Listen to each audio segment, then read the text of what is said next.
हरिओम. आज शनिवार 4 ऑक्टोबर 2025. सद्गुरू ब्रह्मचैतन्य गोंदवलेकर महाराज यांच्या प्रवचनाचा आजचा हा भाग. ते आपल्याला सांगतात आज की भगवंताच्या संयोग आणि वियोग खरे सुखदुःख आहे. हल्ली लोकांचं हित कशासाठी जो तो झटत असतो, पण आपलं स्वतःचं हित साधल्याशिवाय दुसऱ्याचं हित आपण काय साधणार? ज्याला स्वतःला सुधारता येत नाही तो दुसऱ्याला काय सुधारणार? त्याला सुद्धा अभिमानाचा आड येतो, कारण त्याला वाटतं की आपण दुसऱ्याचं हित करून देऊ. या अभिमानाने तो फुगलेला असतो. अहंकार जाण्यासाठी साधनच करावं लागतं आणि ते साधन गुरु सांगत असतात. म्हणून त्यांच्या आज्ञेप्रमाणे वागलं म्हणजे आपलं हित होतं. ब्रह्म हे काही कुठे शोधायला जावं लागत नाही, ते आपल्या जवळच असतं. पण ते दुसऱ्याने आपल्याला दाखवावं लागतं. हे काम सद्गुरू करत असतात. श्रीकृष्ण प्रत्यक्ष परब्रह्म अवतार घेऊन वसुदेवाच्या पोटी आले, परंतु वसुदेव त्यांना आपला मुलगाच समजत होते. तोपर्यंत प्रत्यक्ष परमात्मा घरात असूनही ओळख पटली नाही. तेच नारदाने जेव्हा त्यांना सांगितलं की श्रीकृष्णाला आपला मुलगा न समजता तो परब्रह्म आहे असं समजा, म्हणजे तुमचं हित होईल, तेव्हा खरी ओळख पटली. तसंच राम अवतारी असूनही वसिष्ठाने जेव्हा सांगितलं की तूच प्रत्यक्ष परब्रह्म आहेस, तेव्हाच त्याला ते ज्ञान झालं.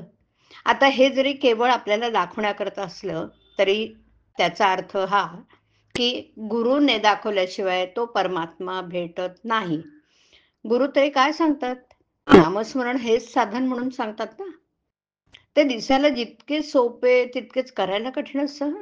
ते कठीण आहे म्हणून तो सोडून देऊ नये.